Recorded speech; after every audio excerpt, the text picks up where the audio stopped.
All right, AMD, the maker of chips for servers and video game consoles like Xbox One and PlayStation 4, is celebrating its 45th birthday. 10 years after its founding, AMD debuted on the New York Stock Exchange. Joining us right now from the exchange is CEO Rory Reid, who's ringing the closing bell today. Congrats on those 45 years, although I know you haven't been there for all 45. No, that's true.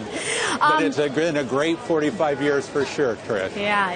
You know, let's talk a little bit about the company right now. I mean, investors have been asking and looking for some bigger indications that AMD is making headway in new markets. When are we going to start to see some proof of that? I mean, in terms of smartphones, tablets, all these potential markets that you guys can really be active in. Well, I think you're already seeing it with the semi-custom wins, you know, where we've gone in with Sony PlayStation 4 and Microsoft on the Xbox One, clean sweep across the consoles, bringing our IP with their market knowledge to create a really differentiated solution that's really created a really nice growth in that market.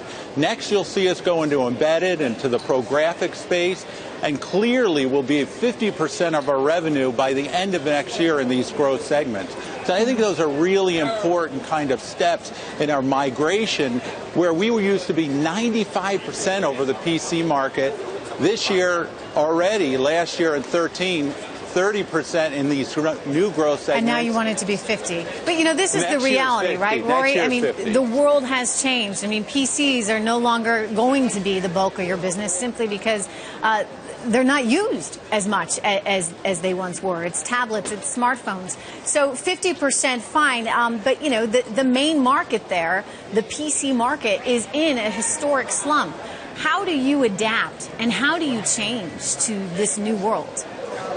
Well, clearly it's about world-class IP. You know, AMD has some of the world's best engineers, and we're creating IP in graphics around x86 cores. Last week we introduced our ambidextrous ARM solution that allows us to bring ARM, x86, and world-class graphics into these new segments. It's not just about PCs. For AMD, it's about embedded, professional graphics, about semi-custom, it's about dense server.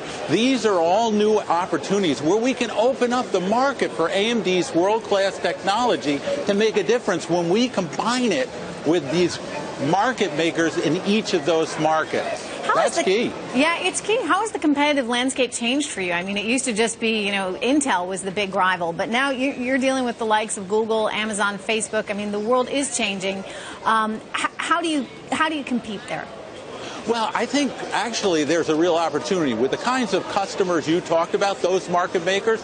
They want to work with a semiconductor company who can create custom solutions like we did with Sony, like we did with Microsoft. You know, to put 4 billion circuits on something the size of your fingernail, it's a barrier to entry. AMD knows how to bring world-class design, world-class IP, and when we work with a Microsoft, a Sony, a Google, a Facebook, that's how we can create industry-changing events and really disrupt the market. I think that's exactly where we're targeting. As you try and disrupt this market, you're bringing in new management. You've brought in executives such as Jim Keller from Apple.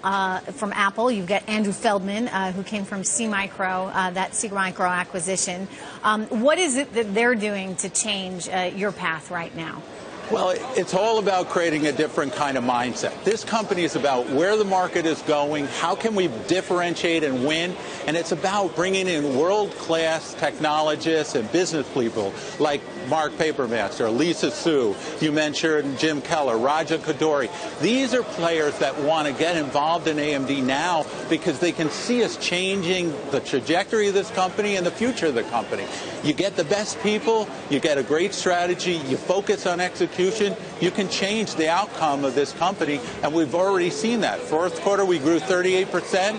First quarter, 28%. This year, we're straight on track to deliver profitability consistently for the full year and growing revenue for the full year. Rory, tell me about your international play. I mean, when you look at the markets right now, how much business is coming from the U.S., how much is international, and how might that equation change over the next year? Well, you know, we have a huge marketplace in terms of China and across the globe. It's fairly balanced across the world. But what's important, it's not just about PCs. For us, it's about how do we capture these new growth opportunities.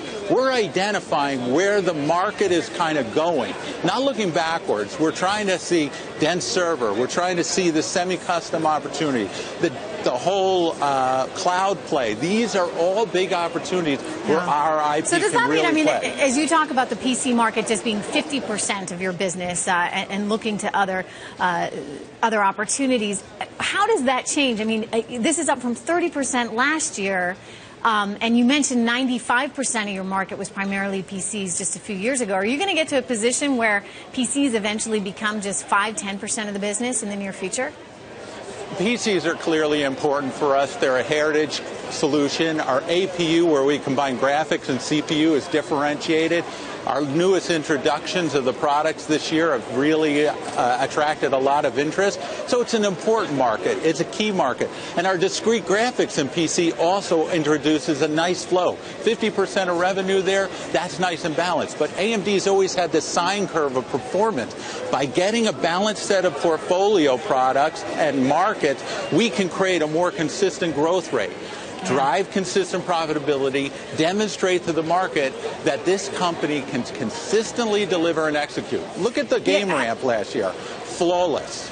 Let me ask you, how do you change a culture, though, at a company that has always been second? I mean, you look at the chip market, 97% is Intel. You guys have about 3%.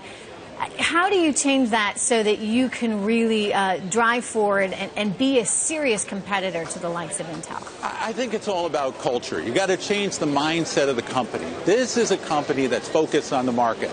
The customer wins, we win. It always used to think of itself as a second source provider. We want to be a market leader, a market maker.